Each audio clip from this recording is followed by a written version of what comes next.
Olá, irmãos, a paz do Senhor. Uma alegria para nós estarmos novamente reunidos com a finalidade de mais um estudo da Escola Bíblica Dominical desta semana. Agora, abordando a lição de número 5, cujo tema é a missão da Igreja de Cristo. Tema bastante interessante, tendo em vista o assunto abordado. Estamos falando da Assembleia de Deus, Baixo Mandu, Estado do Espírito Santo. Peço a você que continue conosco, você que está conosco, continue conosco. E se você gostar desta palavra, passe ela para frente. Certamente você fazendo isso, você vai estar abençoando outras pessoas. A lição de hoje está embasada no texto bíblico, no Evangelho de Marcos, no capítulo 4, no capítulo 16, aliás, do verso 14 ao verso 20, de Atos dos Apóstolos, no capítulo 2, 42, 47. Diz assim: finalmente apareceu aos 11, estando eles assentados juntamente, e lançou-lhes em rosto a sua incredulidade e dureza de coração, por não haverem crido nos que tinham visto já ressuscitado.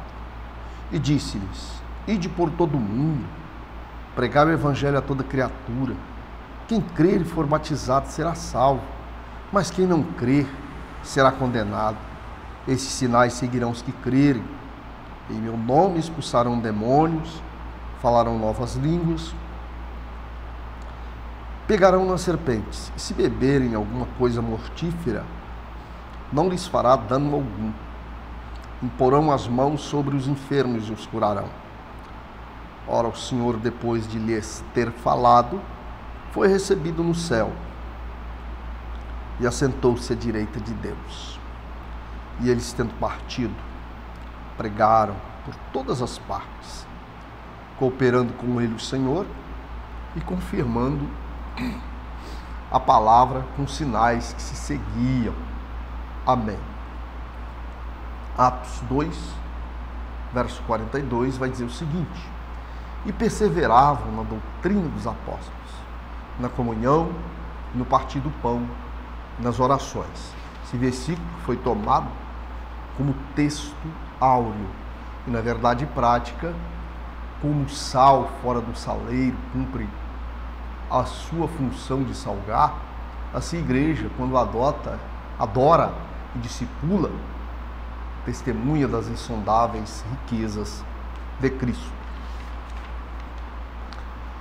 A introdução desse estudo vai dizer o seguinte: nessa lição vamos estudar a missão da Igreja de Cristo. Veremos que a igreja é chamada para proclamar a poderosa mensagem da cruz.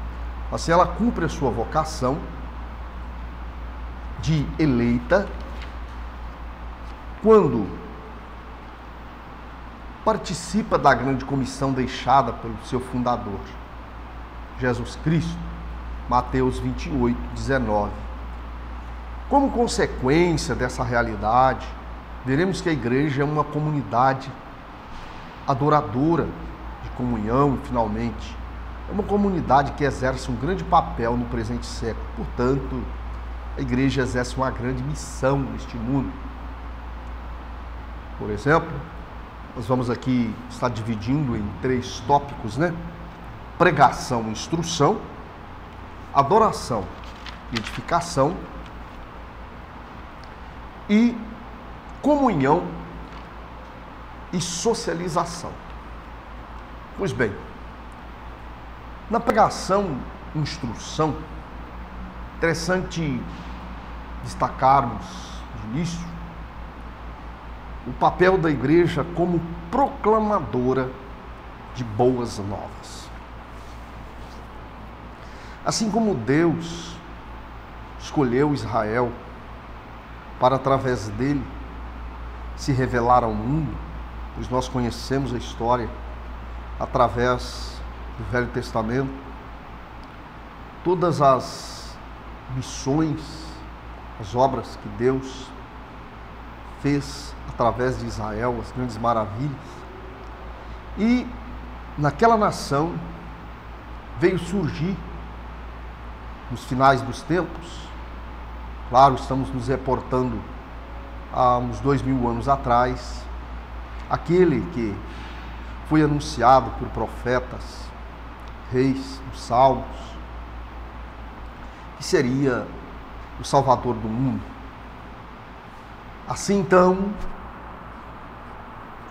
através de Israel, Deus se revela ao mundo. E a revelação de Deus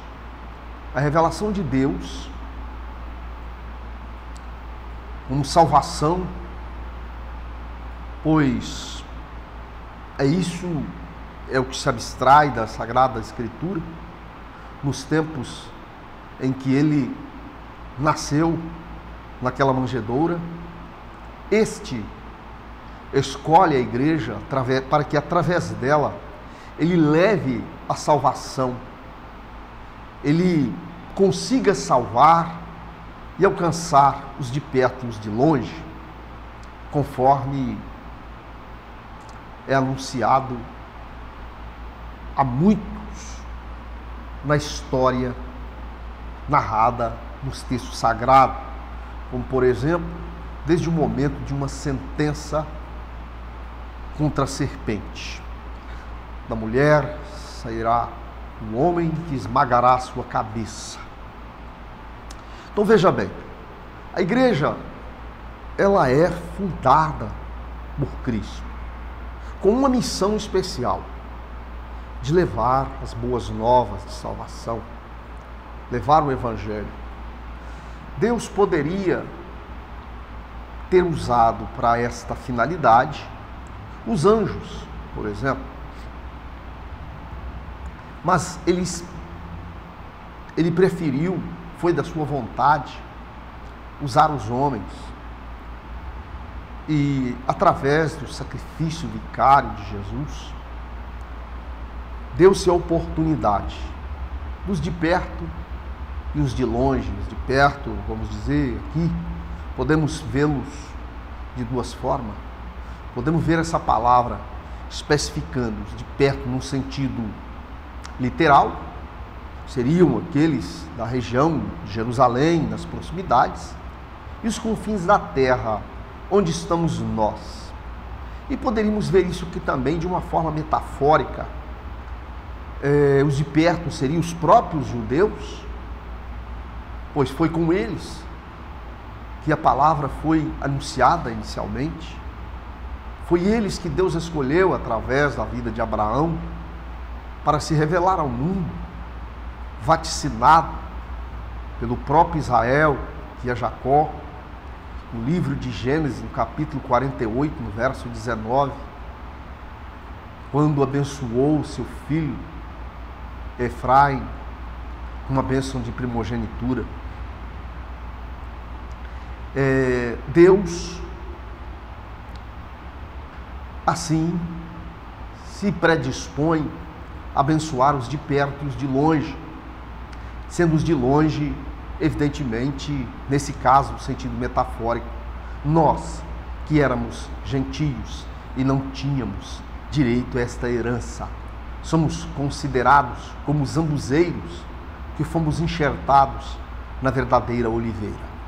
Portanto, a igreja foi chamada para uma missão de pregar o Evangelho, de anunciar a vida, de anunciar o ano aceitável, de anunciar que Deus estava simplesmente dando oportunidade aos homens. É o que nós vemos através da palavra, do termo grego, kerissó, que traduzido quer dizer pregar, anunciar. Nós, naquela época, vemos alguém que surgiu no deserto anunciando a palavra, era João, e uma das coisas que João fazia parte da sua evangelização, era o batismo para o arrependimento de pecados. Por isso ele recebeu o nome de João o Batista.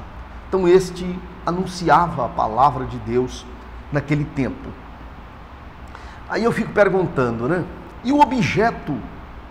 Qual o objeto dessa notícia, dessa boa nova?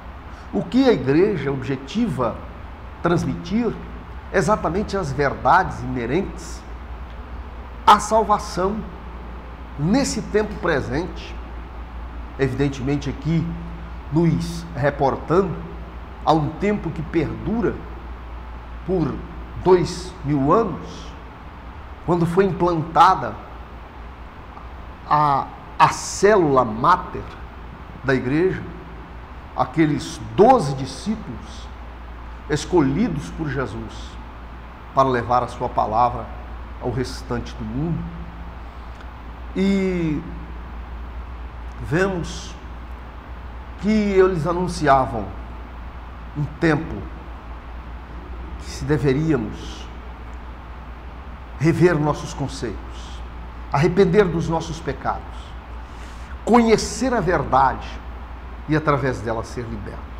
É importante ressaltar que pregar evangelho, essa pregação de evangelho é dar oportunidade a alguém de conhecer. Muitas vezes as pessoas erram, cometem erros colossais por falta de conhecimento. A falta de conhecimento é uma característica de cegueira, é uma característica de incapacidade, é uma forma de ignorância. Quantas pessoas que cometem erros terríveis, simplesmente por ignorância, por falta de conhecimento. Então, quando a igreja, comissionada pelo seu fundador, por aquele que a constituiu, noticia a verdade através da pregação do evangelho, ela está dando oportunidade a alguém para que, conhecendo esta palavra, se deixe ou permita que esta palavra promova dentro dele uma verdadeira cura, uma verdadeira transformação, pois a Bíblia narra o próprio Jesus, do seu tempo, no ministério messiânico. Ele disse que a palavra era essa, anunciava-se a verdade, os mortos, os mortos tinham oportunidade de ouvir a palavra da vida. E ocorreu o seguinte: dentre os mortos, aqueles que ouvissem a palavra, ela ia entrar no seu ouvido e descer o seu coração, viveriam. Quer dizer, a palavra tinha o poder de ressuscitar. Então, mas para ressuscitar o morto, estou falando evidentemente de um morto espiritual, é preciso ouvir a palavra e ela descer ao coração. E foi isso que vem acontecendo na vida de muitas pessoas. Com relação ao pregar o evangelho, nós queremos deixar bem claro que a ordem na grande comissão foi a seguinte: ide, pregai o evangelho a toda criatura. Ide, pregai o evangelho, fazei discípulos. Ide, pregai o evangelho, fazei discípulos. Pregar caracteriza levar a palavra, entregar o conhecimento. Aí o que acontece? Nesse interregno, aquele que recebe o conhecimento, que se submete à transformação propiciada por Deus, ele passa a ser chamado, ele está sendo discipulado. Nós fazemos aqui uma diferença entre discipular e discípulo, porque a ideia inicial, quando ele chama 12, e os comissiona, seria uma espécie de multiplicação. Aqueles 12 iam para noticiar para mais 12 e assim sucessivamente. Nós entraríamos aqui numa projeção, né? Uma projeção onde haveria uma multiplicação. Exatamente o que nós observamos. Porque cada discípulo que anunciava o Evangelho, uma pessoa aceitava Cristo, ela estava se somando àqueles. Como nós vemos na primeira pregação de Pedro, 4.000 almas se rendem aos pés do Senhor. Só que, vamos tomar como esse exemplo, o que aconteceu na festa do Shavuot, na festa do Pentecoste, todas aquelas almas que se renderam, depois elas foram aos poucos sendo submetidas a um processo de preparação através do ensino da palavra, porque a ordem não é só pregar, a ordem é pregar e ensinar. Quando você prega, você noticia o tempo aceitável, você noticia que a oportunidade é essa, como fazia João Batista, e que se deve se render aos pés do Salvador, se dando oportunidade de vencer. Pois bem, então quando a pessoa se rende, é necessário então passar para uma fase de instrução, uma fase de preparo, e essa fase de instrução e preparo que nós chamamos de discipulado. Discipular alguém, tornar alguém discípulo, é tornar alguém preparado, é estar discípulo de Cristo, é aquele que está preparado. Está preparado para quê? Para uma batalha. Lembre-se que isso é uma batalha espiritual, é uma guerra. E é interessante que Ele nos chamou, como Ele mesmo disse na sua palavra, não foi vós que escolheste a mim, eu vos escolhi a vós e vos nomeei, com uma condição, para que vades e deis fruto. Isso quer dizer que, quando Ele nos escolheu, nos nomeou, Ele já deu todas as condições necessárias à nossa vitória, estão à nossa disposição, para entrarmos em combate incontinente e sermos vitoriosos. Vejam, imaginem um soldado. Quem é um soldado que vai para a batalha? Nós vemos falar em exércitos, né? Em corpos militares, marinha, aeronáutica. Ali nós temos muitos homens em todas as partes do mundo que estão preparados para um combate. Imagina um soldado que vai à guerra sem estar preparado. Ele vai tombar na primeira intervenção do inimigo. Ele não sabe usar nem a arma que carrega. Quanto mais identificar situações de risco, identificar, por exemplo, a possibilidade de encontrar com uma granada, um explosivo, né, vamos dizer assim, uma emboscada, ele vai se tombar na primeira oportunidade. Então, quando se diz que é um soldado, diz que esse soldado ele está preparado para combater e está preparado para se defender no combate, certo? Então, quando se diz de um discípulo de Jesus é aquele que está preparado através da palavra, ele foi discipulado, ele está preparado para entrar nesse combate e sair vitorioso. É isso que a igreja faz através do ensino da palavra de Deus, através da orientação. É óbvio que para que isso seja alcançado na vida de alguém, é necessário uma predisposição, é necessário uma dedicação, é necessário abraçar essa causa.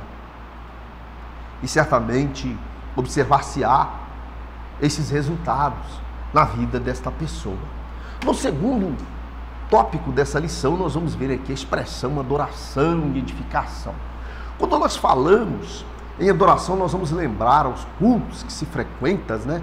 Às reuniões as reuniões onde há oração, onde há louvor, onde há pregação da palavra. E ocorre o seguinte: o que é adoração, gente? O que é adoração? Adoração vem da palavra grego, latreia.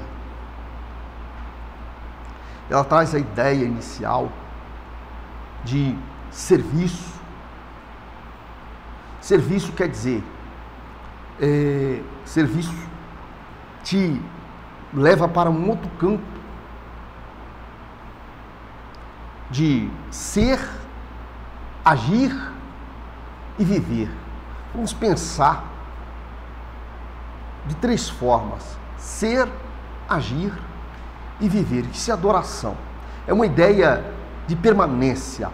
Se analisarmos a expressão paulina descrita na Epístola aos Romanos: apresentai-vos os vossos corpos como sacrifício vivo, santo e agradável a Deus, que é o vosso culto racional. Agora olha só, dentro dessa ideia de adoração, nós vemos nessa lição, aprendemos que adoração não é algo que está adstrito aos cultos, tão somente. Aí tem um grande fator complicador, porque adoração não é só vir para a igreja nos domingos, né? Nos domingos.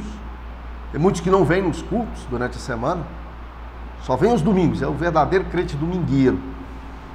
Vamos dizer que quando o pastor chama para oração,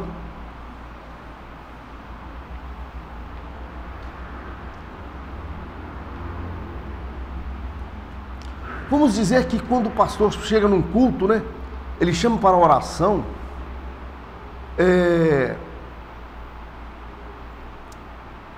a igreja está cheia, uma reunião especial. Ele começa a orar. Chamou a igreja para oração.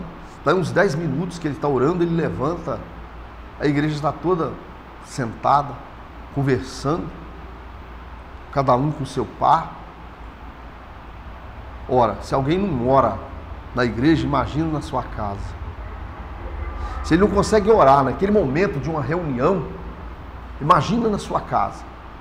Agora imagine o seguinte construção. Nós estamos falando de adoração. Adoração o que nós trazemos aqui na lição é que a adoração ela não é algo para ficar somente entre as quatro paredes durante o executar dos cultos. A adoração deve ser contínua, porque o que se abstrai do termo que deu origem à palavra adoração é a ideia de ser, agir e viver.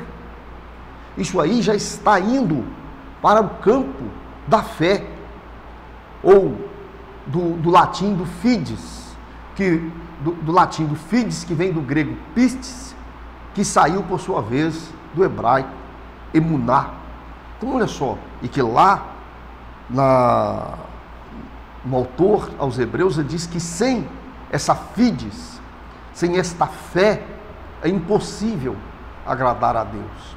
Então a ideia, Paulo ele fala aos romanos: apresentai os vossos corpos como sacrifício vivo, santo e agradável a Deus. Quer dizer, três situações: apresentar o corpo é o templo do Senhor, como sacrifício. Que forma de sacrifício? Um sacrifício vivo, não é um sacrifício morto. Primeira coisa, um sacrifício vivo. Depois, que outra situação? É santo também. Olha só, primeiro vivo e depois santo. Aí fecha. Não adianta ser só vivo e santo, tem que ser também agradável a Deus. Então, quer dizer, com as coisas uma em conexão com a outra: vivo, santo e agradável a Deus.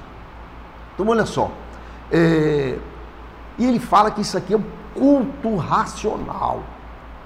E nós vamos entender dentro dessa expressão que a adoração ela não está restrita somente aos cultos, mas é o nosso viver, o cada dia. Por isso que me referi, fiz a referência aqui a Fides, a emuná, está relacionada à nossa fidelidade, à nossa forma de viver, o nosso compromisso com Deus.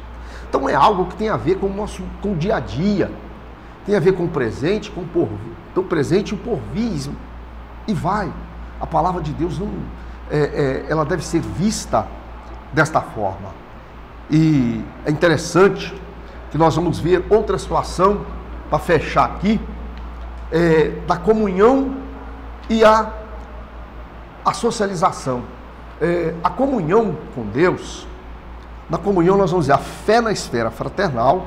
Então, tanto é verdade que nós falamos na adoração com característica e natureza de fé, de fidelidade, sinceridade, honestidade. Nós vamos ver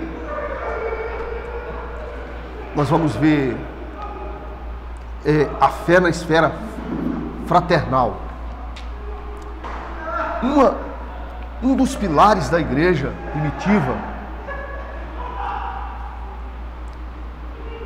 oh Jesus,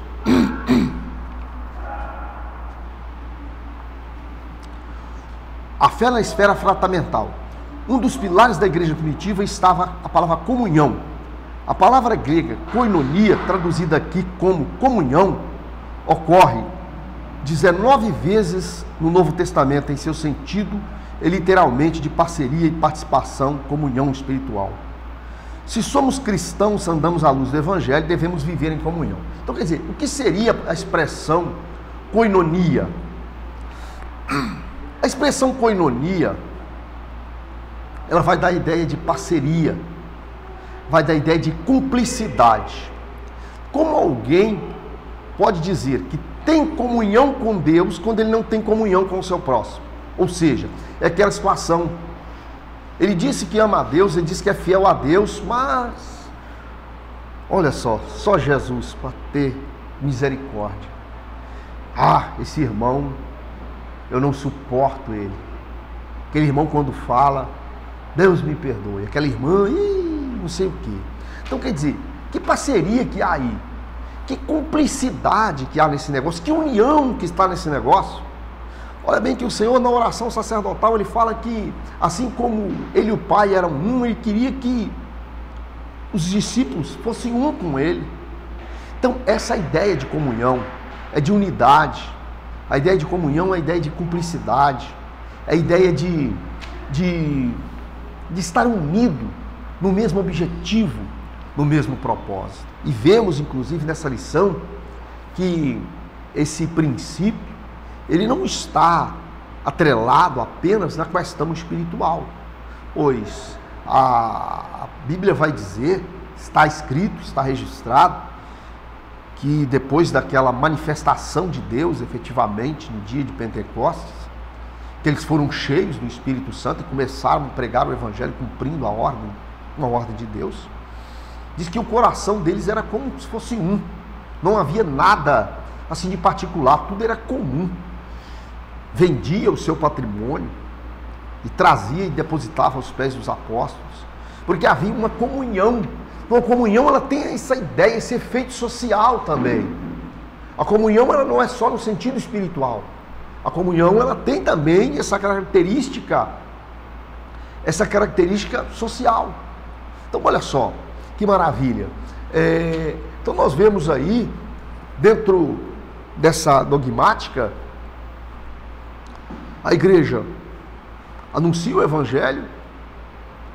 Dentro do anúncio do Evangelho, nós vamos ver, quer dizer, a igreja é escolhida para essa missão, como Israel foi escolhido para revelar o Criador. A igreja anuncia o Evangelho, a igreja faz discípulo, prepara alguém, claro, tudo isso na direção do Espírito Santo. A igreja adora, e adorar quer dizer viver, porque não adianta, pode alguém pregar bonito, ensinar melhor ainda, pode cantar bonito, mas se ela não viver, se isso não for presente na vida dela no dia a dia, nada disso tem valor. Chegará naquele dia e o Senhor vai dizer que não a conhece.